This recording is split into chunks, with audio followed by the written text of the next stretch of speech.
All right, Classic is over with. I'm gonna try to get through this video. The reason I want to get through this video is I already did day 1 and day 2, and then I figure I might as well give you my thoughts on day 3. Why is it gonna be hard for me to get through this video is this.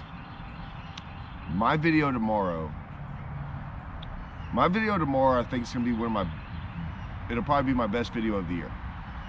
I really believe that. For some of y'all, for a lot of y'all are gonna listen to that video and completely be able to follow along. There's gonna be another group of people that will totally not understand any of it. Completely go over their heads. The comment section is gonna go wild. It's gonna be a tough video for me to read comments after. Tomorrow's video is gonna be that for me. I get it, I understand it. I'm still gonna do it. I've been thinking about it a lot. But I am gonna wait for tomorrow because, like I said, day 1, day 2, and I'm gonna do day 3. Okay, so I'm gonna try to stick on track. But you might want to watch tomorrow's video. I never made it to the Classic. I still woke up today with temperature. Is freaking. It's not even bad. It's just not like I can't like kick it right. I watched a lot of it. Well, hold on. Let me say this. No, we're gonna talk about this for a while. I watched a lot of footage on Bassmaster Live. A ton of footage. When I say footage, I didn't say fishing. I watched a ton of footage. I watched I watched a lot of people talking in studio, and then they would cut to other people talking in the studio. Then they would interview anglers not fishing the event talking in the studio. I would see a fish catch, then back to more of that, and then that was overrun by the amount of times that I had to watch commercials. So yeah, I honestly, it was, I'm not even trying to be ugly. Like, I've always been very honest with y'all that I don't watch live. So I don't know if this is new to me. I will say I did read some comments on some stuff, and some people were going, this is like, the commercials are crazy, like how wild that is. Now there's a reason for that. There's a giant reason for this. And I'm gonna tell you about why all this is going on in tomorrow's video. This is gonna be part of it. And like I said, tomorrow's video, it might be, it's gonna be, some people it's gonna be an eye-opener. For some, they're just gonna, I don't know what they're gonna do. So I watched very little fish catches. I was excited to. I wanted to see some things. I wanted to see, I just wanted to see more fishing. I don't know what else to say. I don't care if you were live scoping or not. I just wanted to see it. You catching a fish, and I've figured this out on YouTube from some people. They're like, hey dude, like, you don't have to show fish catches all the time. Like it's taken me on YouTube. When I first started YouTube, I thought that was the case, and then I realized it wasn't. I try to put as much of fishing in there, and then I talk over it sometimes to give you what's going on in my head, and people love it, right? People love the fact of like the process of through everything, and I try to show y'all the whole thing, right? Everything. This was like the Classic was like how I did YouTube when I first started YouTube, which was put some fish catches in there and go, how come people just don't love it? Look, I'm showing me catch fish. I realized quickly that it needed much more than that. It needed substance. It needed substance for it to be good. Dude, there's no substance in what we saw yesterday. I mean, a bunch of commercials, a bunch of people talking that weren't in the tournament, a bunch of talk. It was like freaking an 8-hour long podcast with I'm trying not to be negative, and some people are gonna be like, oh, you are being negative. This just isn't, this isn't good. The fishing part, Someone was like, hey, give me your objective reasoning on the fishing. I don't know. I don't know what I was supposed, like, I didn't get to see much of fishing. Okay, so you want to be, some people want this, right? This is what I would have said. So tell me if this is what you like. So they were on, I'm going to be just like the commentators and everyone else. And this is what I would say, which I think this is absolutely pointless, by the way. But this is what they did. People fall for it. It's great. Oh man, see, what I was targeting were these pockets, okay? Where they're going to go spawn. Fish spawn in pockets? Whoa, okay. It's revelationary for me, but okay, so fish spawn in pockets. Yeah, so I was going at the mouth of these pockets where they stage, right? Okay, and then I was looking for these trees, and I was live scoping around until I saw a fish on one of these trees, and then I threw on it. Oh, okay. Well, no offense, if this is your first time fishing, that might sound awesome. But to all of us, we're like, okay. And so out of all those like 400 pockets, what made, why are yours better than everyone else's? Oh, we don't talk about that. We're just going to talk about that I threw these baits that I don't even know what anyone threw. I mean, I knew they threw a jerk bait or something. There's zero information. I'm just telling y'all, there's zero information given out in this classic that was actually worth anything. I tried to divulge so many things in all these other like predictions about what was gonna happen. I tried to explain some things. I tried to explain about the sight fishing, that it wasn't gonna be this sight fishing thing. I mean, it was talked about forever, and I was just like, what are we talking about? No, it's not. This isn't gonna be a thing. I tried to explain that like, man, I don't think you can flip trees. I don't think you can flip trees for 3 days and win this event. I said that.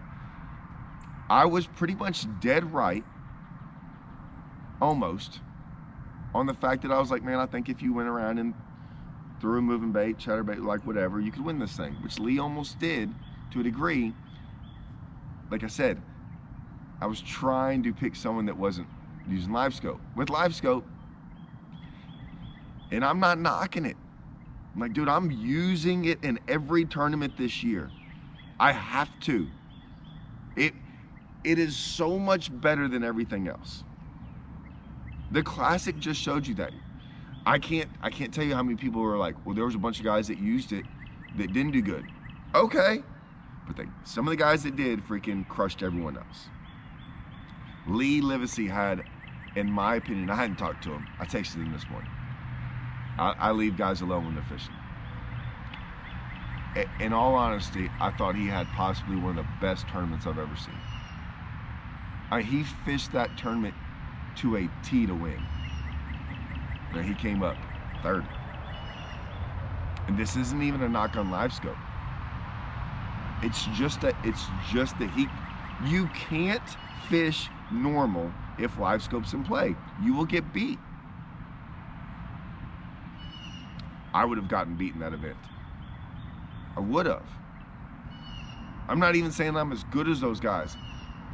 When I say that, what I'm saying is this. I would have gone into it like Lee and my Bass Pros Pick'em and all the things going into it.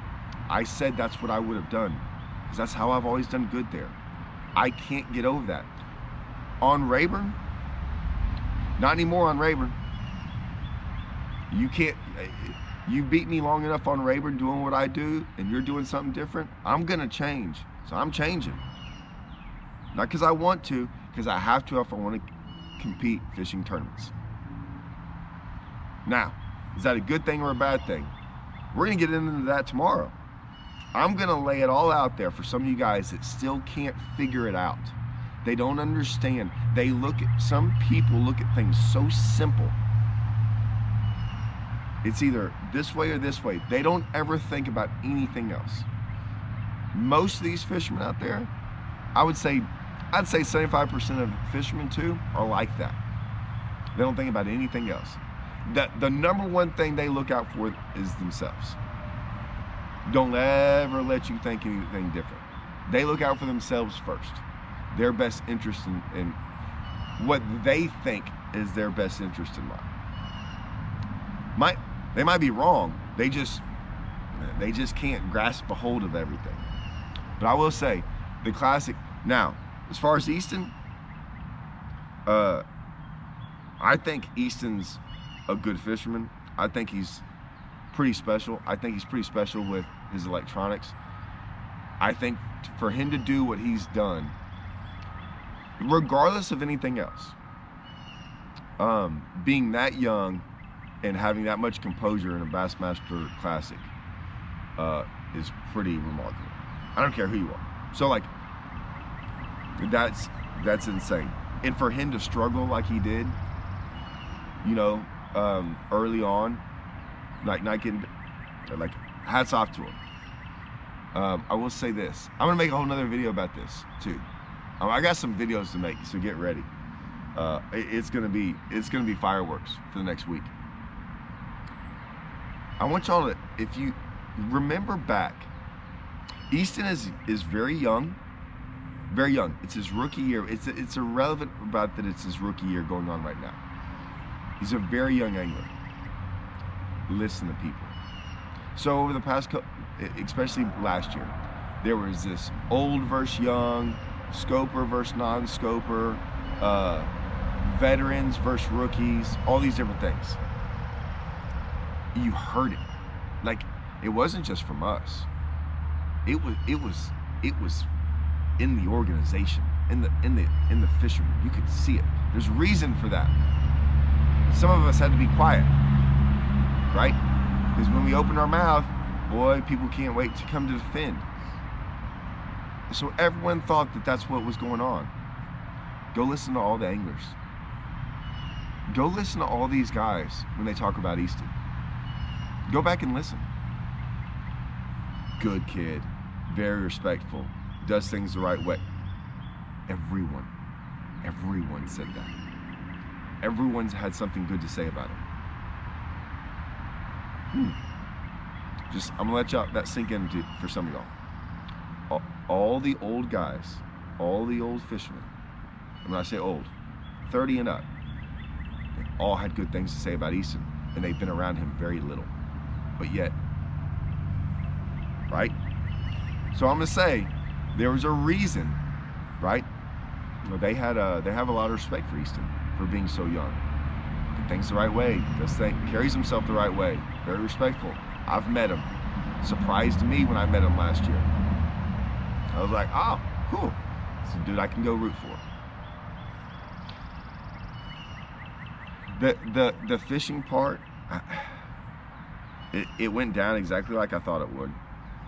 I actually, like, everyone laughed at me when I guessed 63 pounds to win this thing in the Bass Pros Open, whatever it is. Lee was really close to that, fishing that way. I just thought, I was just kind of pulling for him. I wanted it to be that style of fishing. I think that's what was intriguing about this year's Classic, was if someone could hold off the scopers. But you can try, but it's not gonna happen. It's just not. That's how good that thing is. So if someone's on here and saying, hey, I wish you would give more insight about the fishing, I wish I could if I'd have seen more of it. I didn't get to see. Dude, I was thinking there were gonna be cameras on some different people. I don't know what else to say. I love Ray Roberts. I think it's an awesome lake. I think it was cool. I will say this, someone would have bet me that no one brought in a 10-pounder. I'd have bet that all day long that someone would have brought one in. I was highly shocked about that one. I think everyone was. That's the one thing I would have been saying on TV too, that there's gonna be a 10-pounder brought in. But yeah, I don't know. That's my thoughts. Stay tuned for tomorrow's video, guys. Yeah, get ready.